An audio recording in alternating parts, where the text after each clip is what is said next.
too late to the show. I'm your host, Prophet 74. Today, I'm gonna bring a WALI. It's called WALI. It's articulated arm. It's pretty much a back-to-back mount for two monitors. So if you're sharing a desk and you're sitting between, and you need a monitor in the middle, and there's two monitors meeting each other, might as well get rid of the whole stands and put them back to back. This is a great area. But today, we're going to build something with it. We're actually doing our own retro gaming system, back-to-back monitors. Instead of having two people on the same joystick, we're going to actually have two people sit sit against each other so they could play against each other. So if you're playing Street Fighter, one could be on one end, while the other can be on the other screen. And also, we're also going to add more to it. But today we're just going to set up the monitor, see how it looks, and see what you get when you purchase like this. So stick around. So on this particular one, it's called WALI. It's articulated model arm, and the model number is M002S as in Sam. And of course, this is for 17 to 32 inch monitors, and it could carry up to 17.6 pounds, I believe it is, and it tells you right here 6.5. It does have a tilt angle of 15 degrees, so you're not going to get too much of a tilting if it's something that you want to be able to move around. Of course, you could spin it a couple areas, up to 360 degrees. You could spin the whole thing around. It's also made for curved monitors, it says, but you know, who knows? These things always fail, especially if you connect two of them together. But this one's back to back, so it could be something very simple. All right, so 17 pounds. It's a little heavy duty, so let's go ahead and open this sucker up and see what exactly you get, because some of the systems, they do come with corner grips, but this one in particular did not have a corner grip. So right now they give you the instructions. This is pretty much, you're gonna have to drill a hole right in the center, and it's gonna have to go underneath of it, of course. And there's instructions here how to set it up and how to mount the monitors. All right, so this is very important. You need to make sure you have certain size of the monitor too. If you're not, you could make buy an adapter or make it yourself too. So these are the only monitors that are going to be able to handle this system. But in my case, I got a larger one that we're going to have to actually maybe add a piece of wood to it. So this is not a bad idea. We're going to go ahead and do this. Put this together. Take all the pieces. This is for cable management, also for the actual Allen wrench keys that go on the corner. This actually goes on the grip on the neck itself. This is the bottom piece. There's a gap in between these two, so you're gonna have a couple of inches apart, which is not bad. You're gonna have a couple inches apart from each other, which I like. You're gonna have to drop in. You actually drop in from this side right here, and it parks in there, so that's not bad. Like I said, it does move up and down. It's really stiff right now because it's really tight, and the centerpiece goes pretty much in the center. So between these two here, between here and here, it's a couple of inches off. We're gonna set it up right now. All right, so I made a little hole here, and if it's perfect, we're gonna twist it around to the back. You can see the little bit on the light. Let me move it out of the way.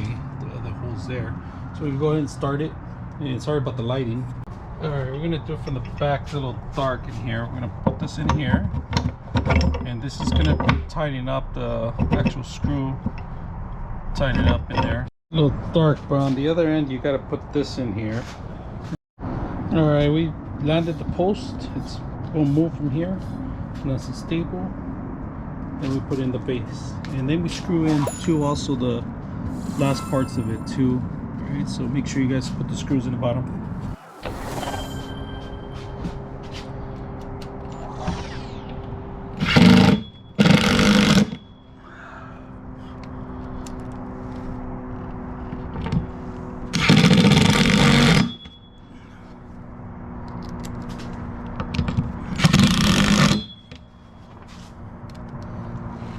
This thing ain't going nowhere.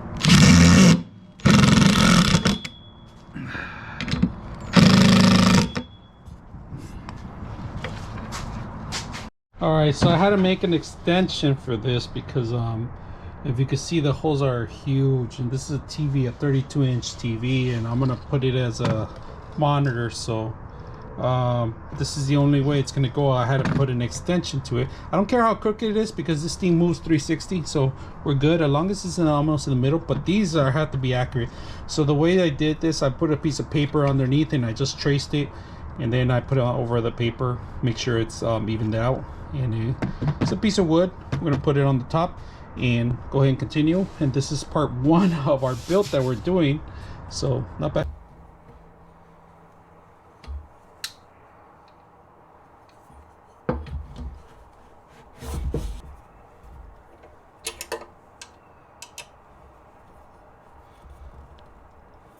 All right, here it is, 32 inches on the stand. I put two TVs, guys. These are TVs, all right? So I had to modify the back of it. They're not monitors, but it could take on 32 inch monitors.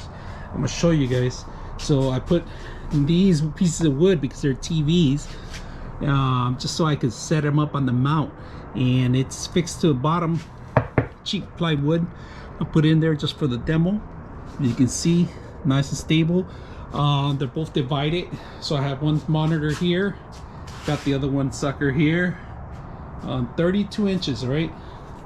Dividing both of them, which is a good thing, you know. And nothing much more. Fastener, make sure the fastener is here. All right, you could just hang it back in there. You could hang it here. It goes in this section somewhere in here. Here you go. Keep it there. Do another drill, another hole for the cable management, of course. But look at this, beautiful. I got it all set up. Two of them hanging.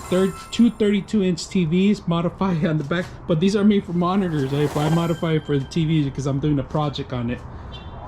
So not that bad. If you guys see it, if you guys like what you guys see, make sure you guys subscribe. I'm your host, Prophet 74, and we're out.